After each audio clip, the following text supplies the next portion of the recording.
Young professional intellectuals of the city coming from various backgrounds. The mission of Manthan is to host high-quality talks and conversations by the finest thinkers and thought leaders in the country on various national concerns to bring out clarity and wisdom. Every time we strive to bring out sensitive issues in the country and churn out various thoughts and perspectives around them. It helps our youth, our listeners, to discover optimal solutions. Today, we are here with another critical topic of discussion on Uniform Civil Code, constitutionality, need and content. Uniform Civil Code, Saman Nagrik Sanhita, is a proposal in India to formulate and implement personal laws of citizens which apply to all citizens equally, regardless of their religion, sex, gender and sexual orientation.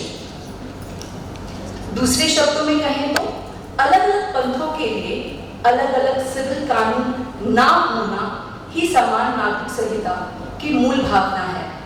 इस कानून के अंतर्गत आने वाले मुख्य विषय हैं व्यक्तिगत स्तर, संपत्ति के अधिग्रहण और संचालन का अधिकार, विवाह, तलाक और गोद लेना।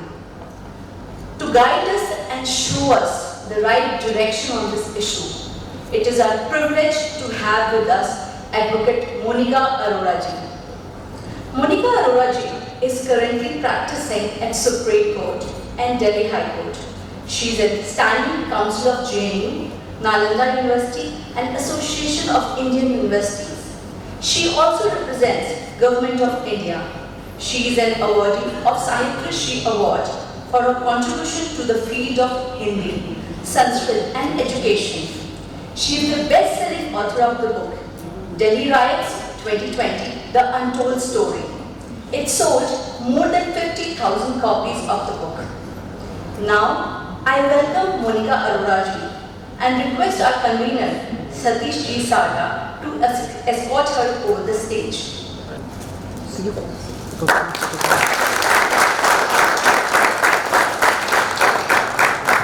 Thank you, Satish ji. Thank you, Monika ji. Now is the time for which we have been waiting for. I hand over the mic to Monika ji so that she can enlighten us on Uniform Civil Code. Monika Arora ji, please. आप सभी को मेरा नमस्कार। आप सभी वीकडे में यहाँ आए हैं, आपका धन्यवाद करती हूँ। और यूनिफॉर्म सिविल कोड के बारे में जब हम बात करते हैं तो लगता है it's a political issue, it's an issue propagated by BJP और आरएसएस। लेकिन इसके बारे में हम डिस्कस नहीं करते हैं। हम दिल्ली में भी बात करते हैं, कहीं भी बात करते हैं, it's it's in BJP's manifesto, it's a political issue. It's not, it is a civilisational issue, it is a civilisational issue. और अगर आप देखेंगे कि भारत आजाद हुआ 1947 में, 1947 से 1950 तक हमारी संविधान सभा बैठी, उन्होंने हमारी रूल बुक बनाई, कॉन्स्टिट्यूशन बनाया, कि लगभग 3 साल में बैठकर कॉन्स्टिट्यूशन बनाया कि यहाँ लिबर्टी होगी, इक्वालिटी होगी, फ्रेटर्निटी होगी, गरिमापूर्ण जीवन, right to live with dignity होगा, ये डेमोक्रेसी होगी, बाकी सब चीजें। ये संविधान पूरे देश को गवर्न करेगा, ऐसा संविधान हमें दिया। और संविधान की अगर प्रियम्बल पढ़ेंगे, प्रस्तावना पढ़ेंगे, वो सबसे सुंदर है। प्रस्तावना कहती है कि we the people of India give to ourselves this constitution। हम भारत के लोग अपने आप को ये संविधान देते हैं। कोई इंग्लैंड हमें संविधान नहीं दे रहा, कोई अमेरिका हमें संविधान नहीं दे रहा, कोई और नहीं दे रहा, हम देते हैं। अपने आप को ये संविधान से होते हैं। यानी हम अपने आप से ये प्लेज करते हैं, प्रॉमिस करते हैं कि हम कैसा संविधान लाएंगे, वो संविधान which ensures equality, liberty, dignity, justice, fraternity, सभी के लिए। वो संविधान जो संविधान के 3 गोल्डन प्रिंसिपल्स कहते हैं, right to equality, liberty and dignity, यानी समानता, स्वतंत्रता, गरिमापूर्ण जीवन। दो बातें कौंधती हैं, हर कोई कहता है, इसका मतलब तो पूरे 135 करोड़ लोगों के ऊपर यही संविधान लागू होता होगा। Is the answer yes? No, it's yes but also no. फिर आजादी का हम 75वां साल मना रहे हैं, अमृतोत्सव मना रहे हैं, इसका मतलब तीनों गोल्डन प्रिंसिपल्स जो हैं, समानता, स्वतंत्रता, गरिमापूर्ण जीवन, सभी के लिए आ चुके होंगे, वो सभी के लिए लागू होंगे। The answer is still no. The answer is still no.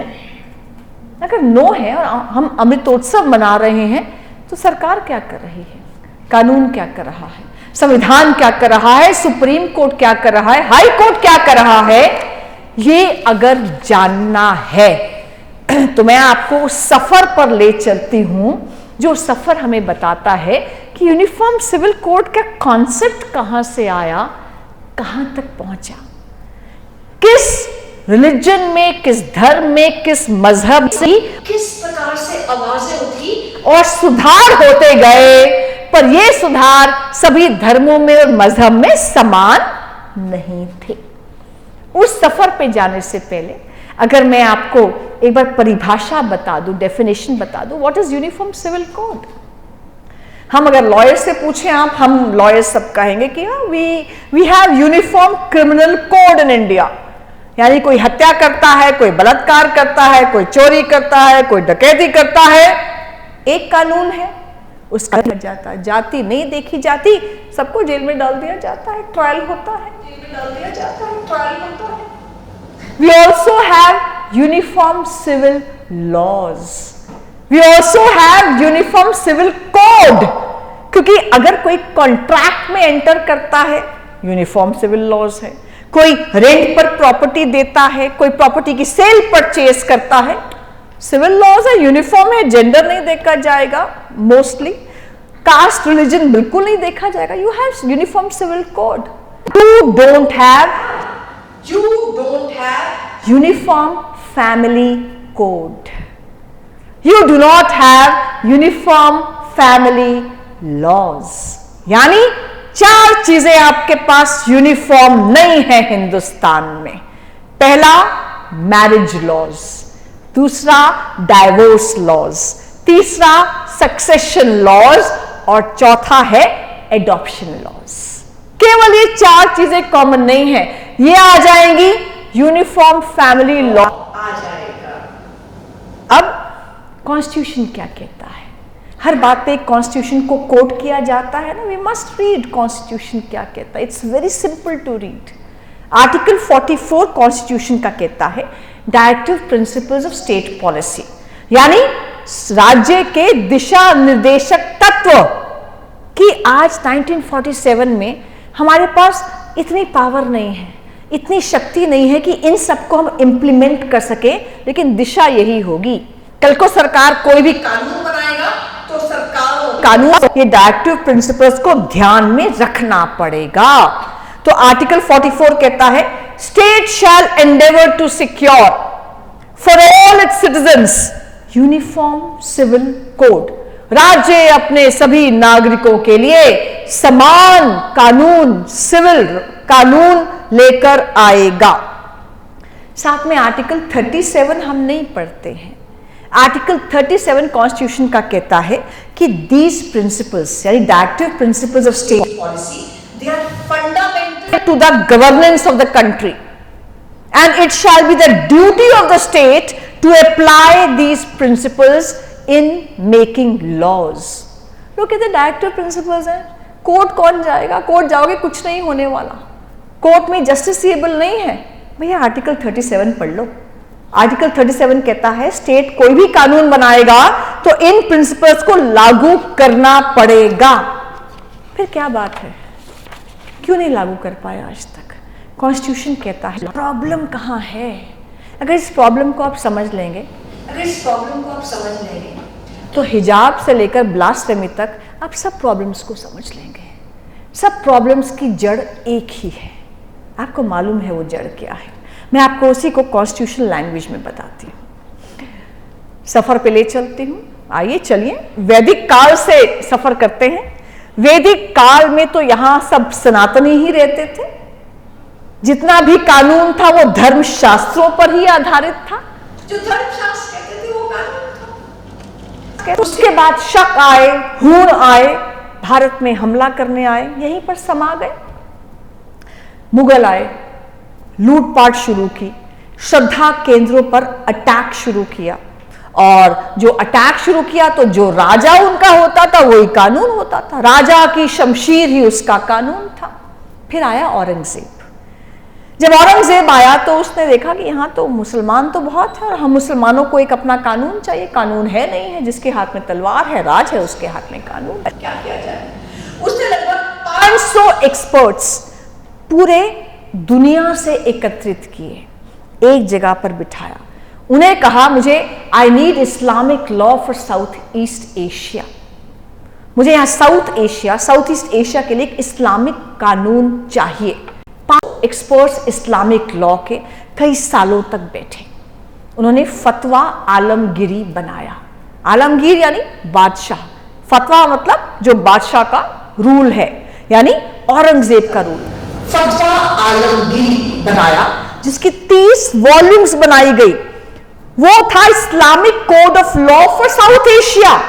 Laws यानी मुसलमानों में परिवार के लॉज क्या होंगे, व्यक्ति के लॉज क्या होंगे, स्लेव्स के लॉज क्या होंगे, प्रॉपर्टी के लॉज क्या होंगे, इंटर रिलीजियस संबंध कैसे होंगे, टैक्सेशन कैसे होगी, इकोनॉमी कैसे होगी, सारे लॉज को उसमें लिखा गया।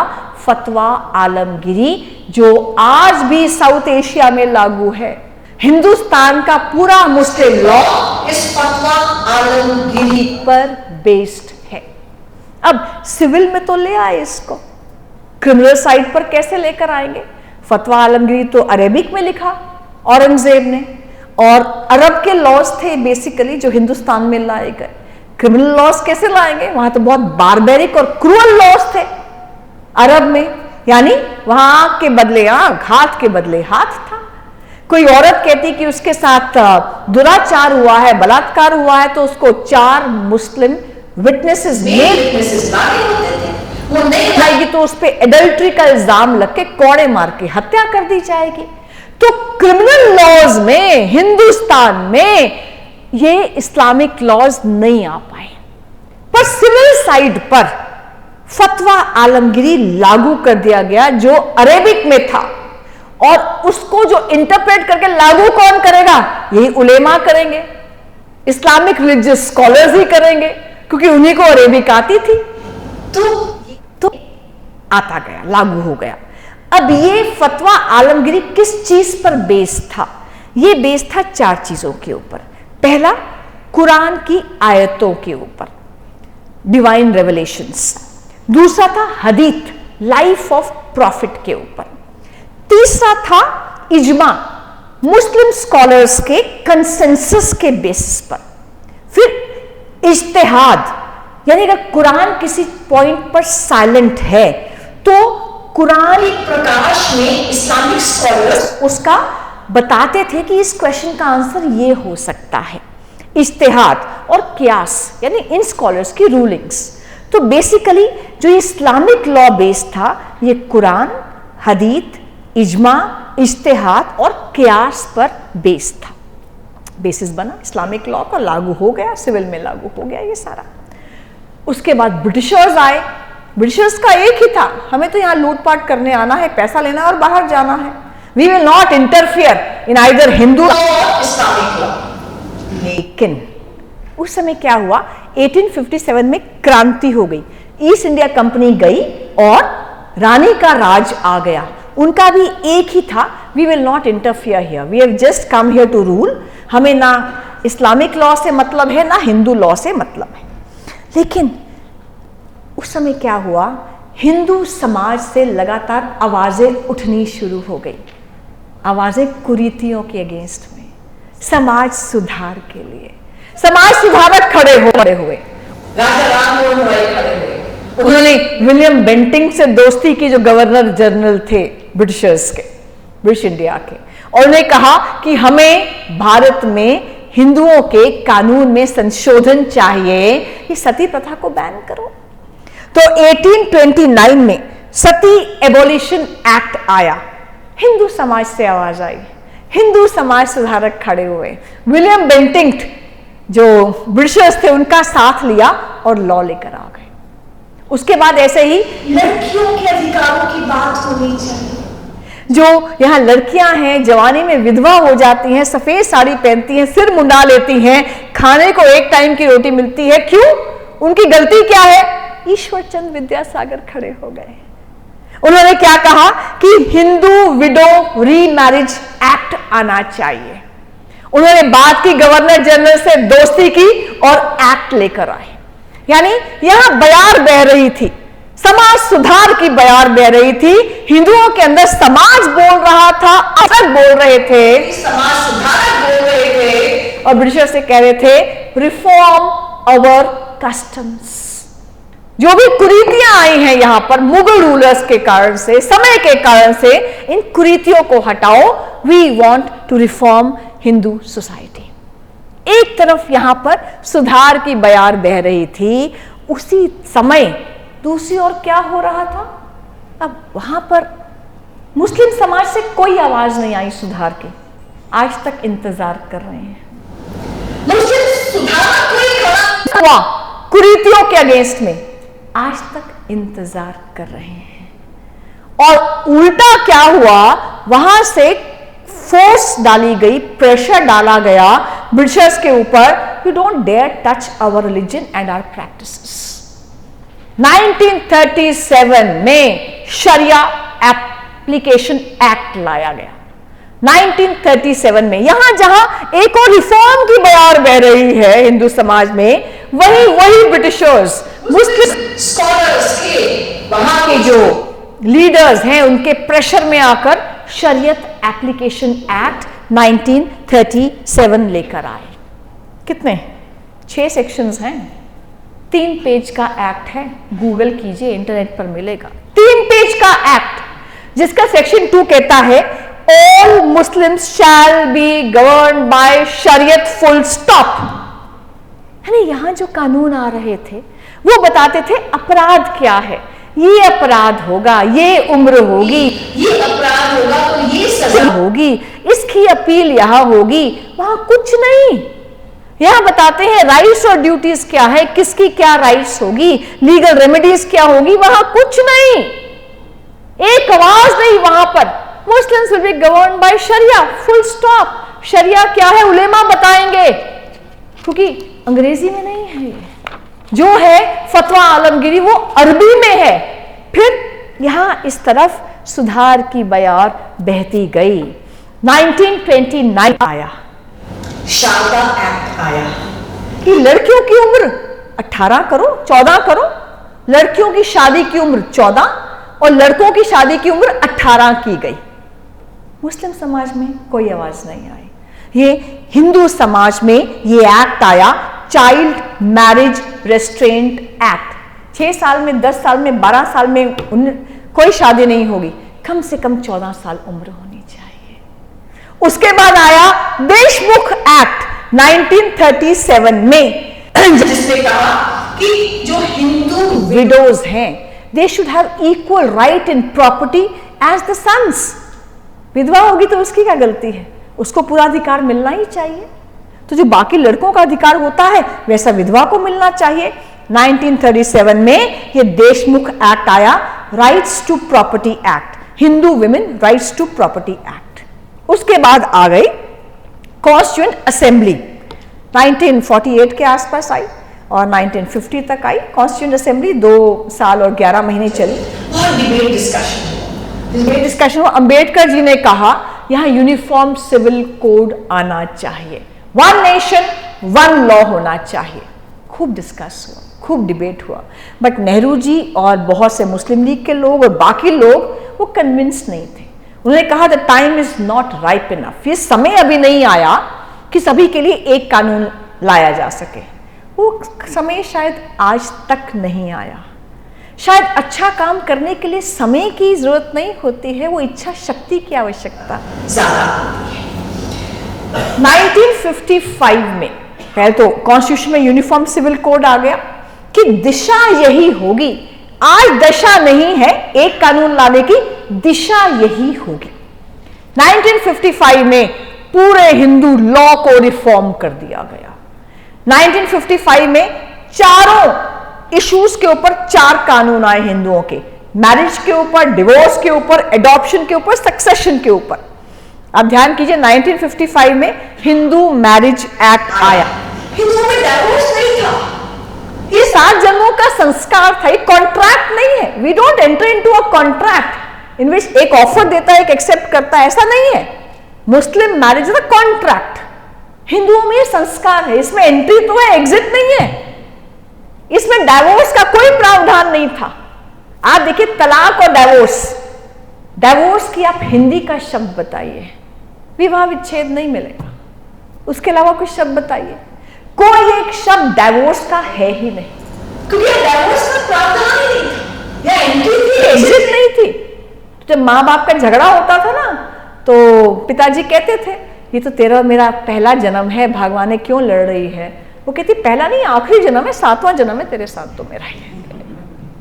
यानी वो 7 जन्म का सबको मालूम था, 7 जन्म का संस्कार है, एंट्री है, एग्जिट नहीं है। एग्जिट लाया गया, डाइवोर्स लाया गया, section 13 divorce on the basis of cruelty लाया गया, divorce on basis of mutual consent लाया गया, इसके अंदर चेंज कर दिया गया। फिर एक से अधिक शादी अलाउड थी। हमारे दादा हैं, हमारे परदादा हैं, आप देखिए नाना हैं, परनाना हैं, उनकी कईयों की एक से अधिक शादियां हैं, एक से अधिक शादियां अलाउड थी, जैसे मुस्लिम्स में अलाउड है। इसके बाद बंद, केवल और केवल एक शादी अलाउड होगी, दूसरी अगर शादी करोगे सेक्शन 494 आईपीसी में आप जेल में जाओगे, बाइगैमी में आप दूसरी शादी कर ही नहीं सकते। वो किया गया, चेंजेस लाए गए। और आप देखिए हिंदू सक्सेशन एक्ट, उत्तराधिकार की प्रॉपर्टी कैसे इंसेस्ट्रल प्रॉपर्टी मिलेगी, आज तक रिफॉर्म हो रहा है। सेक्शन 6 जो है 2004 में उसको अमेंड किया गया है कि पैतृक संपत्ति में जो पोते का अधिकार होगा वही पोती को भी अधिकार मिलेगा। आज तक रिफॉर्म हो रहा है। ऐसे ही हिंदू मैरिज, हिंदू माइनॉरिटी और गार्डियनशिप एक्ट आया, हिंदू एडॉप्शन और मेंटेनेंस एक्ट आया।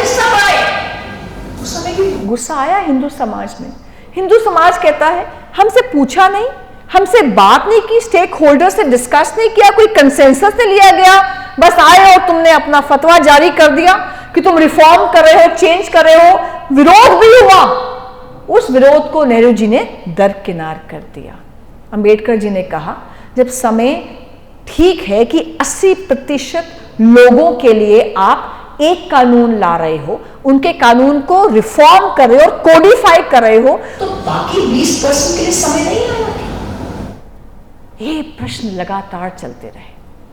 अंबेडकर जी को जबरदस्त रोष था। आप कॉन्स्टिट्यूशन असेंबली की डिबेट्स पढ़ेंगे ना, वो लगातार बोलते रहे कि उनके लिए ला रहे हो तो इनके लिए भी ले आओ तुम। नहीं लाया गया।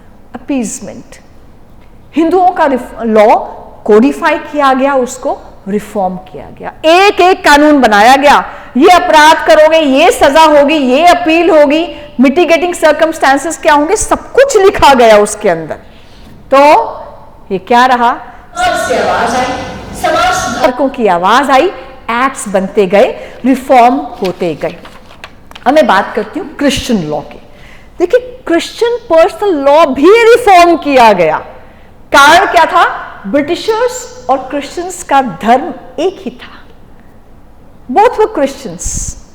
ब्रिटिशर्स ने अपने देशों में वहां पर बहुत सी रेवोल्यूशंस हुई थी, क्रांतियां हुई थी, वो कुछ लॉज लेकर आए थे, मॉडर्न लॉज लेकर आए थे, वही के वही उन्होंने क्रिश्चियन समाज में लागू कर दिया। और भारतीय परिप्रेक्ष्य को देखते हुए क्रिश्चियन से कोई विरोध नहीं हुआ।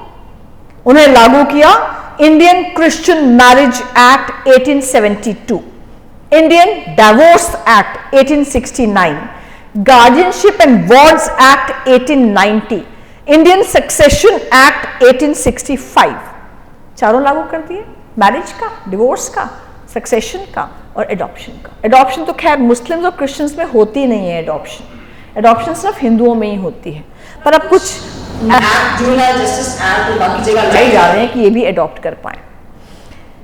अब कुछ बातें ऐसी थी जो रह गई थी, उसके लिए क्रिश्चियंस खुद ही सुप्रीम कोर्ट चले गए और उन्होंने कहा कि भैया तुम हिंदुओं को ये दे रहे हो फैसिलिटी, हमें भी दो।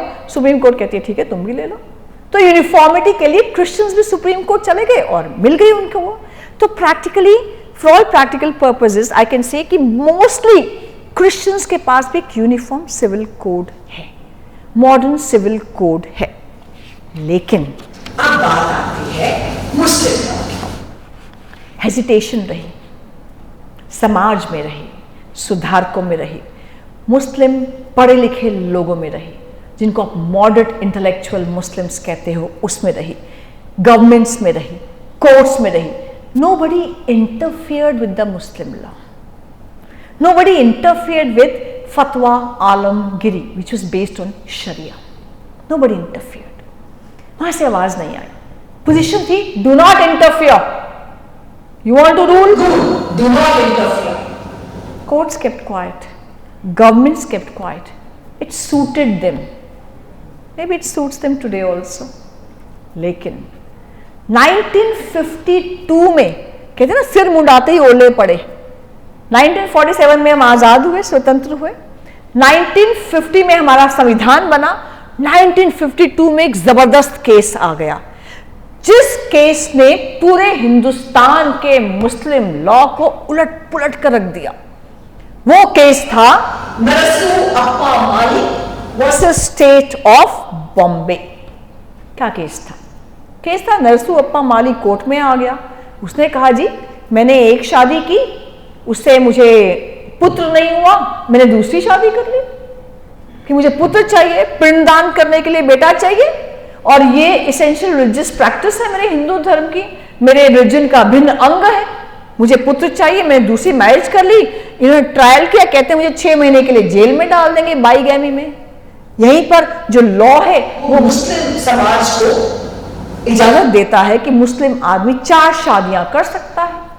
तो मुझे भी अपने धर्म की प्रैक्टिस करनी है, मैं 2 शादियां कर रहा हूं, आप मुझे जेल में क्यों डाल रहे हो? वो 4 शादियां कर रहा है, मुझे 2 में जेल में डाल रहे हो। Issue was very important. वो कहता है मेरे राइट टू इक्वालिटी का वायलेशन है, ये समानता के अधिकार का वायलेशन है, स्वतंत्रता और गरिमापूर्ण जीवन के अधिकार का वायलेशन है। He was right. उस समय 2 जबरदस्त जजेस थे, M.K. छागला जी और गजेंद्र गढ़कर। M.K. छागला की बात एजुकेशन भी बने, वेरी प्रोग्रेसिव मुस्लिम, वेरी प्रोग्रेसिव। लेकिन वो जो जजमेंट दे गए ना, उसने मुस्लिम समाज की महिला को 30 साल पीछे धकेल दिया और न्याय के सब दरवाजे बंद कर दिए। नरसू अप्पा माली ने कोर्ट को कहा, आर्टिकल 13 कहता है कि if there is any law which is passed before independence which violates the fundamental rights, it should be null and void. Bharat की आजादी से पहले अगर कोई भी कानून था जो आज भारत के फंडामेंटल राइट्स, मौलिक अधिकारों का हनन करता है, that law has to go, वो निरस्त माना जाना चाहिए। परफेक्टली फाइन, सच्चाई है। उसने कहा कि तुम्हारा लॉ मेरे अधिकारों का हनन करता है, या वो 2 शादियां नहीं कर सकता या मैं भी कर सकता हूं, ये करो। समानता के अधिकार का क्या हुआ? लंबी बहस हुई, लंबी बहस। और ये दोनों जो प्रोग्रेसिव जजेस थे, वेरी वेरी गुड जजेस, इनका जो जजमेंट आया, इन्होंने कहा जो ये पर्सनल लॉज हैं, ये जो मजहबी कानून हैं, ये आर्टिकल 13 के दायरे से बाहर रखे जाएंगे। यानी वो 4 शादियां कर सकता है, पर तू 4 शादियां, 2 शादियां नहीं कर सकता, तेरे को जेल में ही जाना होगा। शायद उस समय देश की दशा ठीक नहीं थी। डायरेक्ट एक्शन पीछे हुआ था, 1946 में हुआ था, उसके बाद हुआ था पार्टीशन का दंश सबने झेला था, अभी भी भारत आजाद हुआ था। सरकार ने भी इस बॉम्बे हाई कोर्ट के केस की अपील नहीं की सुप्रीम कोर्ट में, सब शांत हो गए। उसके बाद तो जो मुस्लिम महिला किसी पुलिस स्टेशन जाती, कोर्ट में जाती, नरसुप्पा माली केस देख ले बहन, वापस अपने घर जा, हम कुछ नहीं कर सकते। बोले ट्रिपल तलाक दे दिया, कुछ नहीं कर सकते, बॉम्बे हाई कोर्ट का जजमेंट है, जा वापस घर जा। वो तलाक दे रहा है, वो हलाला के लिए कह रहा है, 4 शादियां कर रहा है, कुछ नहीं कर सकते। 30 साल तक न्याय के दरवाजे मुस्लिम महिला के लिए हमेशा के लिए बंद कर दिए गए। शाहबानो ने इसको खोला। शाहबानो आई 1985 में, इंदौर से थी। शाहबानो, उसके हस्बैंड बहुत बड़े एडवोकेट थे, उनका नाम था मोहम्मद अहमद खान, इंदौर में बड़े एडवोकेट थे। शाहबानो, उनकी शादी हो गई, 14 साल तक साथ रहे। उसके बाद ये जो मोहम्मद अहमद खान था, इसका दिल आ गया एक और सुंदर लड़की के ऊपर, जवान लड़की के ऊपर, शादी करके ले आया। एक छत के नीचे दोनों रहने लग पड़े। इसके कुछ साल के बाद इसने शाहबानो को घर से बाहर निकाल दिया। शाहबानो कहती है मैं 5 बच्चों के साथ कहां जाऊं। गई इंदौर में, इसने डिस्ट्रिक्ट कोर्ट में केस फाइल किया, मेंटेनेंस का केस फाइल किया। I have a right to be maintained by my husband. जैसे ही मेंटेनेंस का केस फाइल किया, वहां से क्या आवाज आई? तलाक तलाक तलाक। तलाक दे दिया, मेहर की रकम दे दी, इद्दत पीरियड यानी 3 महीने की मेंटेनेंस दे दी। यहां इंदौर हाई कोर्ट ने कहा 25 रुपए की थी, 25 रुपए में मैं और मेरे 5 बच्चे। इसने अपील कर दी हाई कोर्ट में, मध्य प्रदेश में। हाई कोर्ट ने कहा 179 रुपीज पर मंथ दिया जाएगा शाहबानो को। मोहम्मद अहमद खान ने अपील कर दी सुप्रीम कोर्ट में। उसने कहा इस्लामिक लॉ से गवर्न होता हूं, मेरे यहाँ इस्लामिक लॉ में क्लियरली कहा गया है कि तू तलाक तलाक तलाक के बाद तू मेहर का अमाउंट देगा जो तूने शादी पे प्रॉमिस किया था, और साथ में क्या देगा? 3 महीने की मेंटेनेंस देगा। मैंने 5,000 रुपया दे दिया, मेरा कुछ नहीं बनता इसके अलावा। सुप्रीम कोर्ट के 2 जजेस के सामने केस लगा। ये सेक्शन 125 क्रिमिनल प्रोसीजर कोड के तहत मेंटेनेंस दी गई थी। क्रिमिनल लॉ तो सबके ऊपर एप्लीकेबल है, पर जहां ऐसे इश्यूज आ जाते हैं, लोग कहते हैं it's a sensitive issue, law clear है बट इट बिकम्स सेंसिटिव। तो सुप्रीम कोर्ट ने कहा 2 जजेस नहीं तो 5 जजेस बैठे, 5 जजेस की बेंच सुप्रीम कोर्ट की बैठी शाहबानो जो है कोई हमारा अपना और जो है पर्सनल लॉ। तब भी ऐसा था, आज भी ऐसा, सुधरा नहीं है ये। तब भी खड़ा हो गया है, शाहबानो के अगेंस्ट में खड़ा हो गया, खतरे में आ गया मजहब। सुप्रीम कोर्ट ने पूरी बहस सुनी, उसके बाद कहा कि हाई कोर्ट की जजमेंट बिल्कुल ठीक है। Shahbano and her 5 children they are entitled to 179 rupees per month. हो गया, सुप्रीम कोर्ट ने कह दिया। सुप्रीम कोर्ट ने यह भी कहा कि why uniform civil code under article 44 needs a dead letter. why can't government of the day implement it? Government of the day had no time. वो क्या अभी समय नहीं आया। खैर, आर डियर All India Muslim Personal Law Board और सारे जो मौलाना थे, they made it into a national issue. अब देखिए सरकार की भी सेंसिटिविटीज देखिए। उस समय राजीव गांधी की गवर्नमेंट थी, जगह जगह धरने हो गए, प्रदर्शन हो गए, चारों ओर ऐसे लगा कि जुलूस निकल रहे हैं। तो लगा कि कहीं ना कहीं वोट बैंक हाथ से खिसक ना जाए। राजीव गांधी की गवर्नमेंट ने एक एमपी प्राइवेट मेंबर्स बिल लेकर आया, जिसको पूरी की पूरी सरकार ने, इसके 3/4 मेजॉरिटी थी, सपोर्ट कर दिया। और वो बिल क्या कहता था कि मुस्लिम महिला को मेंटेनेंस का अधिकार केवल इद्दत पीरियड के लिए है, केवल 3 महीने के लिए है, उसके अलावा नहीं है। इस बिल का नाम था the Muslim women protection of rights on divorce act 1986। Shah Bano ने भी हाथ जोड़ लिए और सबसे कहा मुझे मेंटेनेंस नहीं चाहिए, मुझे बख्श दो, मुझे 1 रुपया नहीं चाहिए, मुझे बख्श दो। सुप्रीम कोर्ट चुप थी, कानून चुप था, पर I salute the Supreme Court of India. It finds its ways and means to do justice. ठीक 12 साल समय लगा, 12 साल के बाद यही शाहबानो का वकील डेनियल लतीफी सुप्रीम कोर्ट में आया। इसने राजीव गांधी के जो एक्ट आया था गवर्नमेंट का, उसको चैलेंज कर दिया और कहा कि ये एक्ट गलत है, इस एक्ट को निरस्त कीजिए। यह कानून कहता है कि मुस्लिम महिला को केवल और केवल 3 महीने के लिए मेंटेनेंस मिलनी चाहिए और नहीं मिलनी चाहिए। सुप्रीम कोर्ट ने कहा, सुना जरा सुनी, कहा बिल्कुल ठीक है ये एक्ट, कोई प्रॉब्लम नहीं है इस एक्ट में। थोड़ा सा उसको ट्विस्ट कर दिया सुप्रीम कोर्ट ने। क्या किया? सुप्रीम कोर्ट ने कहा कि ये एक्ट कहता है कि मुस्लिम कुरान की आयत के अनुसार मुस्लिम महिला को 3 महीने की मेंटेनेंस मिलनी चाहिए, पर थोड़ा सा इंटरप्रिटेशन ठीक कर दो। होली कुरान ने ये नहीं कहा कि केवल 3 महीने मेंटेनेंस दो। होली कुरान ने कहा है, मैं कोट करती हूं, a reasonable and fair provision and maintenance is to be made and paid to her within the iddat period.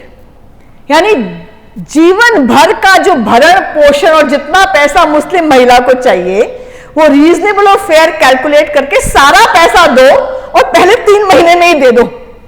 भागे सारे पति, कहते 3 महीने नहीं, मोहलत दे दो, इंस्टॉलमेंट में पे कर, जीवन भर का पे कर दो, इंस्टॉलमेंट में पे कर दें। तो किस प्रकार से सुप्रीम कोर्ट ने वही जो अनजस्ट एक्ट था उसकी इंटरप्रिटेशन ठीक करके मुस्लिम महिला को जस्टिस दी और मेंटेनेंस में यूनिफॉर्मिटी लेकर आए। एक और केस आया, क्या वो धर्मेंद्र हेमामालिनी का केस जैसा, वो केस था Sarla Mudgal versus union of India 1995 में। क्या था, अब एक हिंदू व्यक्ति की शादी हुई, 10 साल बाद उसको लगा झगड़े वगड़े बहुत हैं और शादी, तो उसने इस्लाम ग्रहण किया और शादी कर ली। ऐसे बहुत सारे केसेस आ रहे थे, जिसको दूसरी शादी करनी थी वो इस्लाम ग्रहण करके दूसरी शादी कर लेता। तो एक एनजीओ की हेड सरला मुदगल वो कोर्ट में आई, सुप्रीम कोर्ट में। उसने कहा जी ये गोरख धंधा चल रहा है, जो हिंदू व्यक्ति है वो भी दूसरी शादी कर लेता है इस्लाम ग्रहण करने के बाद। सुप्रीम कोर्ट ने उस पर एक जजमेंट पास किया which became the law of the land. Supreme court कोई भी जजमेंट पास करता है तो under constitution it becomes the law of the land. Supreme court can lay down the law. तो उन्होंने क्या पास किया? उन्होंने कहा कि If a person gets married under a particular law, he has to get divorced under the same law and then he can get married. तो ये जो गोरख धंधा था इस्लाम ग्रहण करके दूसरी शादी का, ये भी समाप्त हुआ। अब ट्रिपल तलाक जो आपके और हमारे सामने हुआ, सबके सामने हुआ। शायरा बानो 2016 में शायरा बानो सुप्रीम कोर्ट गई, उसने कहा ये तलाक तलाक तलाक, ये 4 शादियां हलाला, ये 21वीं सदी में ठीक लगता है? इसको निरस्त कीजिए, इसको नल एंड वॉइड डिक्लेयर कीजिए। मुद्दा सुप्रीम कोर्ट के पास गई थी। मुद्दा क्या था? वो सोशियोलॉजी की पीएचडी की स्टूडेंट थी, शादी हुए 16 साल हो गए थे। 14 साल का लड़का था, 12 साल की लड़की थी, 6-7 कितने अबॉर्शन हुए उसको नहीं पता, कितना उस पर अत्याचार हुआ, पैसे के लिए गाड़ी के लिए उसको ध्यान नहीं। वो अबॉर्शन के बाद घर आई हुई थी, मायके लोग मायके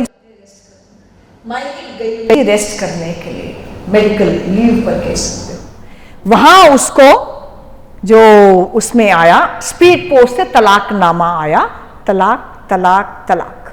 उसने कहा hell with you, I will not leave you. उसने उसके पिताजी ने मिलकर सुप्रीम कोर्ट में केस फाइल किया Shayara Bano versus union of India के नाम से। उसने क्या किया कि ट्रिपल तलाक, 4 शादियां हलाला को इलीगल डिक्लेयर करो। सुप्रीम कोर्ट ने कहा we don't have time for all the 3। हाँ, भी सिर्फ ट्रिपल तलाक को देखें। हाँ, भी ट्रिपल तलाक में एज यूजुअल हमारा अपना all India Muslim Personal Law board सुधरा तो है नहीं। इसने एफिडेविट फाइल किया, उसने कहा triple talaq is essential religious practice of Islam, it is essential to Islam. ये इस्लाम का अभिन्न अंग है, आप इसको निरस्त नहीं कर सकते। अगर आप इसको समाप्त कर दोगे लोग अपनी पत्नियों को जला देंगे। On affidavit they wrote it. Later on public outcry, they have to withdraw the affidavit. And look at the affidavit of the government which had changed. It was Modi government. उनका affidavit पढ़िए आप। उन्हें affidavit में क्या कहा? We support the Muslim women. It is not a Hindu versus Muslim issue. It is not a majority versus minority issue. It is about powerful men versus powerless women. It is about haves versus have-nots. Hence, triple talaq should be declared illegal. 3-2 की judgement से triple तलाक illegal declare हो गया। Court ने clearly कहा, supreme Court ने, triple talaq is not essential religious practice of इस्लाम। उन्होंने कहा it is not sanction bye Quran. Quran के अनुसार ये पाप है। जो कुरान के अनुसार पाप हो सकता है, मुस्लिम वर्ल्ड में जो आधी जगह पर खत्म हो चुका है, वो यहां पर मैंडेटरी और कंपल्सरी कैसे हो सकता है? कोर्ट ने ये नहीं कहा कि कोई तलाक देगा तो लड़की कहां जाएगी। सुप्रीम कोर्ट ने केवल ये कहा triple talaq is illegal, finish. उन्होंने कहा सरकार से तुम चाहो तो कानून ले आओ। अब वो मुस्लिम महिला जाती पुलिस स्टेशन, वो कहती जी सुप्रीम कोर्ट की जजमेंट देखो, तलाक इलीगल है, मेरे हस्बैंड ने तलाक दे दिया है। पुलिस वाला कहता मैं क्या करूं, कानून कहां है कि कोई तुम्हें तलाक देगा तो मुझे क्या करना है, कानून कहां है? 1.5 साल लगा मोदी सरकार को कानून लाने में, 1.5 साल लगा, और 1.5 साल के बाद ये कानून लेकर आए 2019 में। 2017 में आया था जजमेंट, 2019 में लेकर आए Muslim women protection of rights on marriage act, जिसने क्लियरली कहा कोई तलाक तलाक तलाक बोलेगा, it is a cognizable offence, मतलब police can take notice.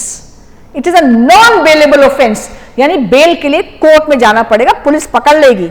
It is a compoundable offence, यानी अगर महिला कहेगी भैया छोड़ दो इसको, वो कहे ना गलती होगी माफ कर दो, महिला कहेगी छोड़ दो इसको, तो कंपाउंड हो जाएगा।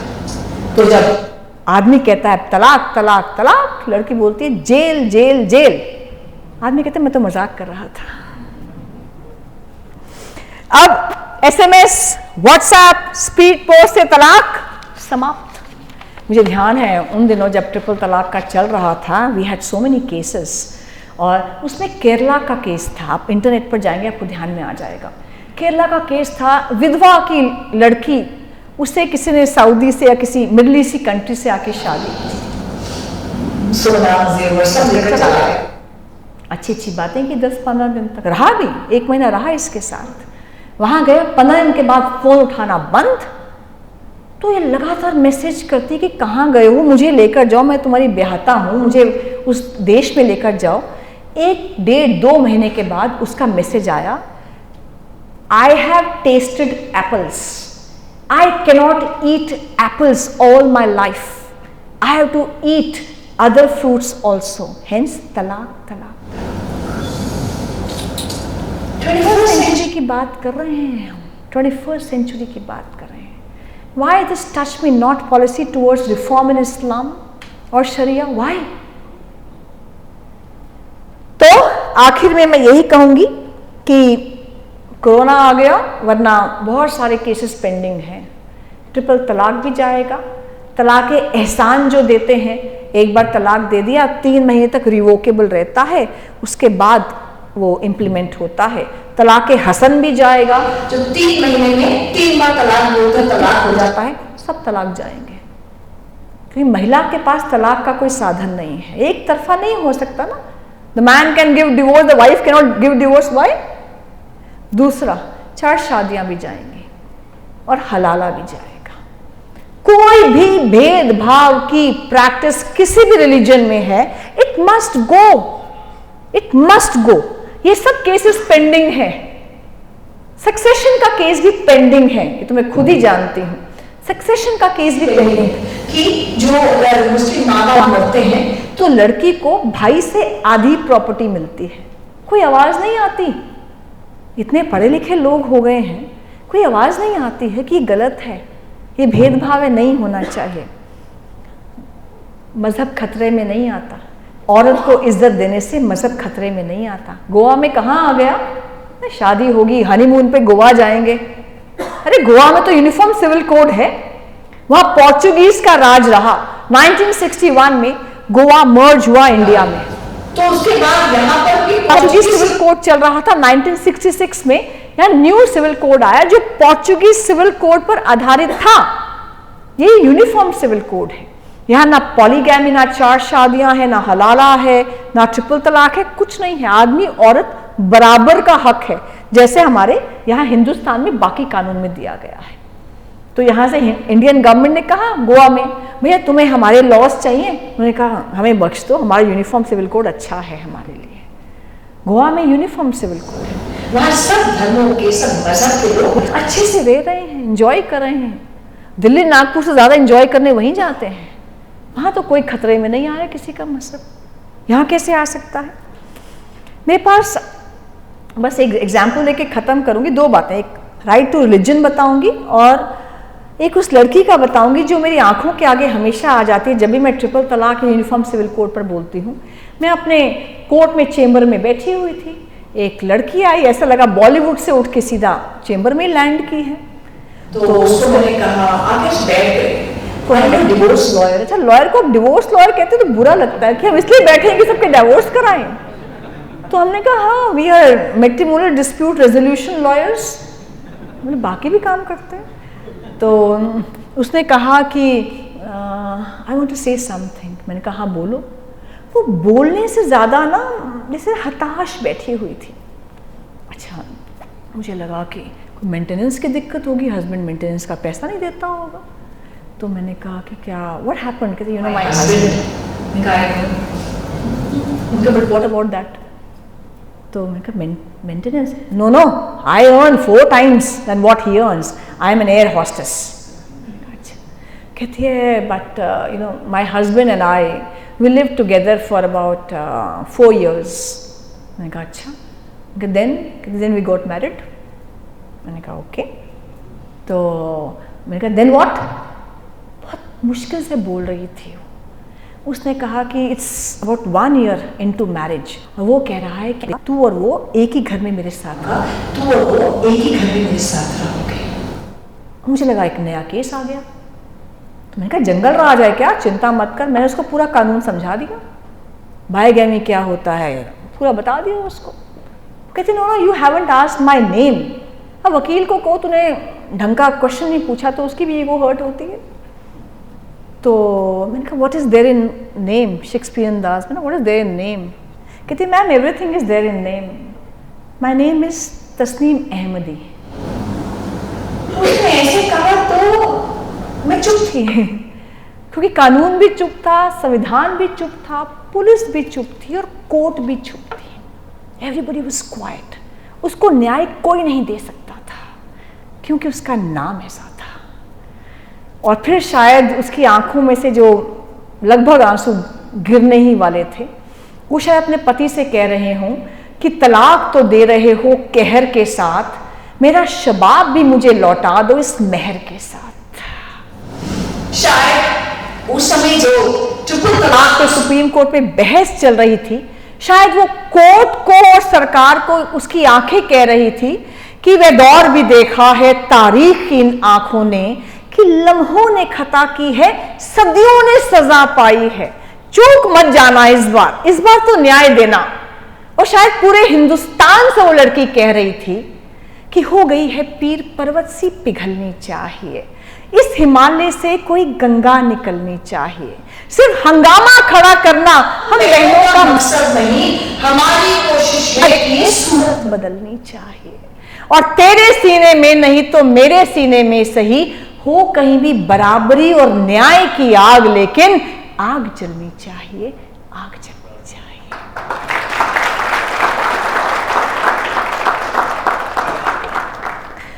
आखिरी एक बात कह के अपनी बात समाप्त करती हूँ और फिर आपके प्रश्न। अब फ्रीडम ऑफ रिलीजन पे बहुत डिबेट होती है। अभी वो कर्नाटका में क्या, पर्दे में रहने दो, पर्दा ना उठाओ, क्या है? क्या है? तालिबान कह रहे हैं हिजाब से बाहर मत आओ, औरतें कह रही हैं गोली मार दो हम हिजाब से बाहर आएंगे, हम क्यों हिजाब पहनेंगे? यहाँ कर्नाटका में उडुपी में लड़कियां कह रही हैं हम तो हिजाब ही पहनेंगे। और कब कह रही हैं? आज तक नहीं पहना, तब कह रही हैं जब पीएफआई ने उनके कुछ ट्रेनिंग कैंप्स किए, ब्रेन वॉश किया और सडनली आ गई। और क्या 8 साल से 18 साल की लड़की हमें हमारे कॉन्स्टिट्यूशन ने राइट दी है, टीवी पे देखा हमने, कॉन्स्टिट्यूशन ने राइट दी है। उन्हें यही समझाओ कि तुम हिजाब पहने पहने अपने अपने स्कूल कॉलेज के बाहर कॉन्स्टिट्यूशन तो पढ़ लो। कॉन्स्टिट्यूशन क्या कहता है, धार्मिक स्वतंत्रता क्या कहती है, पढ़ा है क्या? हिजाब अकल पे नहीं होना चाहिए ना। आर्टिकल 25 कॉन्स्टिट्यूशन का क्या कहता है? वो कहता है कि धार्मिक स्वतंत्रता सबसे इंफीरियर राइट है, सुपीरियर राइट है समानता, स्वतंत्रता, गरिमापूर्ण जीवन। सुपीरियर राइट है पब्लिक ऑर्डर, लोक व्यवस्था, पब्लिक मोरालिटी और पब्लिक स्वास्थ्य। ये सब आप इंश्योर करते हो तब आपको अपने धर्म की स्वतंत्रता है, नहीं तो नहीं है। साथ में आर्टिकल 25 धार्मिक स्वतंत्रता का कहता है कि जो राज्य है वो लोक कल्याण के लिए, रिफॉर्म सुधार के लिए उसमें कोई भी चेंज कर सकता है। और मैं एग्जैक्ट आपको अगर संविधान की भाषा बताऊं तो article 25 freedom of religion says subject to public order, morality and health and subject to all other fundamental rights, all persons are equally entitled to freedom of conscience and right to freely profess, practice and propagate religion। यानी भैया समानता दोगे, स्वतंत्रता दोगे, गरिमापूर्ण जीवन दोगे, लोक व्यवस्था को, लोक स्वास्थ्य को, लोक मोरालिटी को ठीक रखोगे, तभी तुम्हें धर्म की स्वतंत्रता है। आज हम कहें हम तो जो भी विधवा होगी सबको जलाएंगे, हम कर सकते हैं? हम we can't do it, jail में जाएंगे हम, वी कांट डू इट, क्योंकि समानता के, गरिमापूर्ण जीवन के विरोध में है, लोक व्यवस्था के विरोध में है। ऐसे ही 4 शादियां हलाला, इट्स इलीगल प्रोस्टिट्यूशन, ये लोक व्यवस्था के, समानता के, सम्मान के, गरिमापूर्ण जीवन के विरोध में है। किसी भी धर्म का अभिन्न अंग नहीं हो सकता, कोई भी लॉ इसकी इजाजत नहीं दे सकता। आर्टिकल 25 संविधान का इसकी इजाजत नहीं देता। हिजाब चेहरे पे नहीं अकल पर भी है, इसको उतार फेंको और संविधान को सही मायनों में पढ़ो। और ये संविधान है जो कहता है article 1 India that is Bharat. क्यों कहता है ये? जापान के 2 नाम नहीं है, चाइना के 2 नाम नहीं है, यूएसए के, इंग्लैंड के, फ्रांस के 2 नाम नहीं है, मिलाताई के 2 नाम नहीं है, मेरे 2 नाम नहीं है, आपके 2 नाम नहीं है, हिंदुस्तान के 2 नाम। क्या हो गया हमारे कॉन्स्टिट्यूशन मेकर्स को? क्यों 2 नाम दे रहे हैं? India that is Bharat. Article 1 says India that is Bharat. Why? Because India was just born, वो तो एक नवजात शिशु था। इंडिया को जानना है तो हमारे संविधान मेकर्स ने कहा भारत को जानो। भारत क्या है? वो हजारों साल की सनातन सभ्यता है, पुरातन सभ्यता है, उसको जानो। तुम्हारे इंस्पिरेशन के सोर्सेस क्या है? महापुरुष कौन है? हिस्ट्री क्या है? तुम्हारी प्रेरणा के स्रोत क्या है? भारत को देखो। भारत क्या है? भा और रथ, ज्ञान के प्रकाश में लगे हुए लोग जहां रहते हैं वो भारत है।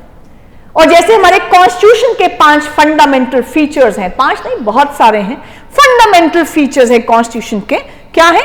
Equality, freedom, dignity, fraternity, justice, liberty. ऐसे ही भारत के भी फंडामेंटल फीचर्स। अगर मैं केवल 2 मिनट में 5 फंडामेंटल फीचर्स भारत के बताऊं जिसपे हमारा पूरा कॉन्स्टिट्यूशन बेस्ड है, वो पहला है ईशावास्यम इदम सर्वम, यानी हर जगह ईश्वर का वास है। दूसरा है एकम सत विप्रा बहुधा वदंती, ईश्वर तो एक ही है, विद्वान उसको अलग अलग नामों से पुकारते हैं, इट डज नॉट मैटर। तीसरा अहम ब्रह्मास्मि, आई एम डिवाइन, मैं ब्रह्म हूं। मैं ब्रह्म मतलब तुम शैतान हो ऐसा नहीं है, मैं ब्रह्म का मसीह, तुम भी वही हो। यत पिंडे तत् ब्रह्मांडे, जो मुझ में है वो तुझ में है, वो पूरे संसार में है, वो पशु पक्षियों में है, वो ग्रहों में है, वो धरती आकाश पाताल सब में है। We all are one. तुम्हारा ध्येय क्या है? सर्वे भवन्तु सुखिनः, fundamental right to health, fundamental right to happiness, और ऑब्जेक्टिव क्या है? वसुदैव कुटुंबकम। दिस वर्ल्ड इज अ लोग वैक्सीनेशन कर रहे थे, हम दुनिया को वैक्सीनेशन दे रहे थे। हम केवल अपनी चीजों को अपने पास नहीं रखते, हम जनरली बिलीव करते वी ऑल आर वन। तो इसीलिए ये है सनातन संस्कृति। इसीलिए जब 1947 में भारत आजाद हुआ, पाकिस्तान भी बना, बांग्लादेश भी बना। बांग्लादेश का नामकरण बाद में हुआ, पर संस्कार तो वहीं आ गए ना 1947 में।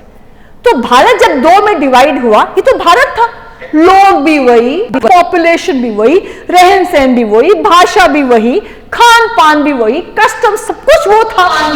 कस्टम सब कुछ वो था। क्या कारण है कि वो इस्लामिक राष्ट्र बन गए?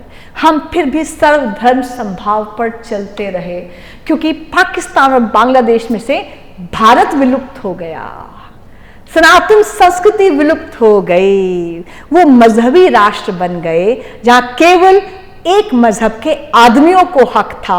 माइनॉरिटीज की तो बात ही छोड़ दो, औरतों को भी हक नहीं था। इसलिए भारत जहां से निकलता है वहां से जो है ना हम सब एक हैं, ये भावना भी निकल जाती है। यही फर्क है हम में और उनमें, जो कहते हैं world is divided in two parts, me versus you. I am the believer, I have one book, I have one prophet, I have one way of worship. You are a non-believer. I don't respect your book. I don't respect your way of worship. I don't respect your prophets. you are non-believers. I have every The right to convert you or kill you. ये समस्या पूरा विश्व आज face कर रहा है। विश्व शांति अगर हमें उस वक्त प्रयास करना है, तो हमें इंडिया दैट इज भारत को याद करना पड़ेगा। वो सनातन संस्कृति जो कहती है हम सब में वही ब्रह्म है। इसलिए हम जब नमस्कार करते हो तो हम कहते हैं कि मेरे अंदर का ब्रह्म तुम्हारे अंदर के ब्रह्म को, ईश्वर को नमन करता है। भारत और भारतीय संस्कारों को हम जानेंगे, जितना फैलाएंगे, तो यूनिफॉर्म सिविल कोड, हिजाब, ब्लास्फेमी, जितने भी आज आपको सुपरफिशियल लेवल पे टॉपिक्स दिख रहे हैं, उनका बेसिस ध्यान में आ जाएगा। सुपरफिशियल इसलिए मैं कह रही हूं कि जब अंदर एक प्रॉब्लम होती है तो हमें बुखार चढ़ता है। प्रॉब्लम बुखार नहीं है, प्रॉब्लम है वो इन्फेक्शन जो अंदर आया है। वो इन्फेक्शन ये है कि only I am right, only I am true, all others are false. तो अगर आप जितने भी इश्यूज आज पूरी तो दुनिया अगर चल रहे हैं या भारत में चल रहे हैं, उनका अगर आपको आधार देखना हो तो शायद मी वर्सेस यू ही उसका आधार है। मुझे इतनी अपनी बात कहनी थी। बहुत बहुत धन्यवाद।